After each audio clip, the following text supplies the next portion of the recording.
तो देखिए, हिंदू धर्म में देवी देवता, उनके स्वरूप, उनका पूजा विधान, उनका प्रसाद, ये सब वैज्ञानिक रूप से बिल्कुल सही और सटीक होता है। शीतला अष्टमी की अगर हम बात करें कि इसको मनाते क्यों हैं, साइंस क्या कहता है। देखिए, चैत्र मास के कृष्ण पक्ष की अष्टमी को शीतलाष्टमी के रूप में मनाया जाता है। इस समय लोगों को रोग और बीमारियां बहुत होती हैं। वायरल हो गया, चेचक हो गया, या हैजा हो गया, फूड पॉइजनिंग हो गई, ये सब बहुत होता है इस समय। इससे बचाने के लिए शीतलाष्टमी मनाते हैं। आप देखिए, माता शीतला के हाथ में झाड़ू है, सफाई का प्रतीक है। नीम के पत्ते एंटीबायोटिक है। सूप है, अनाज साफ करना है। शीतल जल है, यानी मटके का शीतल जल पीना है आपको। और शीतलाष्टमी पर बासी भोजन खाया जाता है। इसका मतलब यह है कि इस दिन आखिरी बार आप बासी भोजन खा सकते हैं। इसके बाद से आप बासी भोजन मत खाइए, वरना वो आपके सेहत के लिए बेहतर नहीं होगा। शीतलाष्टमी के बाद आप देखिए, खाना जल्दी खराब होता है। शीतलाष्टमी के पहले आप खाना बाहर छोड़ भी दें तो खराब होने की संभावना कम है, लेकिन शीतलाष्टमी के बाद मौसम में जैसे जैसे गर्मी बढ़ती है, खाने के खराब होने की स्थिति ज़्यादा होती है।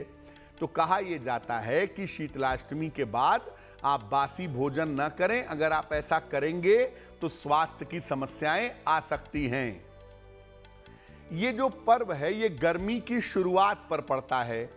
गर्मी में आप क्या क्या प्रयोग करें, इस बात की जानकारी आपको मिल सकती है।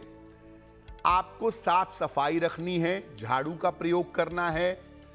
सूप, उससे आपको अनाज साफ करके ग्रहण करना है। शीतल जल, फ्रिज का नहीं, मटके का, कलश का शीतल जल। और नीम के पत्ते यानी एंटीबायोटिक, इनका अगर आप गर्मियों में प्रयोग करें तो आप पूरी तरह से स्वस्थ रहेंगे। तो माता शीतला मुख्यतः आपको ये सूचना देने आती हैं कि अब आप अपने स्वास्थ्य को कैसे बेहतर बना पाएंगे, किन किन चीज़ों का प्रयोग कर पाएंगे, कौन सी चीज़ अब करेंगे, कौन सी चीज़ अब नहीं करेंगे। इन सब तमाम चीज़ों का अगर आप ध्यान रखते हैं तो जाके शीतलाष्टमी के पर्व का महत्व है। केवल बासी भोजन चढ़ा करके आपने ग्रहण कर लिया और माता शीतला का रूप स्वरूप जो कहता है उसको समझने का प्रयास ही नहीं किया, तो शीतलाष्टमी मनाना व्यर्थ है। इसलिए रूप स्वरूप को समझिए, उसके हिसाब से उनकी पूजा भी करिए, लेकिन जो वो कहना चाहती हैं, जो वो संदेश देना चाहती हैं, उसको जरूर समझिए। एक तो माता शीतला की पूजा के साथ बच्चों को साफ सफाई समझानी चाहिए। एक बात तो जरूर समझाइए कि वो अपने जीवन में स्वच्छता सफाई कैसे रखेंगे और मां शीतला की उपासना कैसे करें कि बच्चे स्वस्थ रहें। मां शीतला को चांदी का एक चौकोर टुकड़ा ये आपको अर्पित करना चाहिए। साथ में उनको खीर का भोग भी लगाइए और बच्चे को अपने बगल में बैठा करके मां शीतला की पूजा करिए विधि विधान के साथ।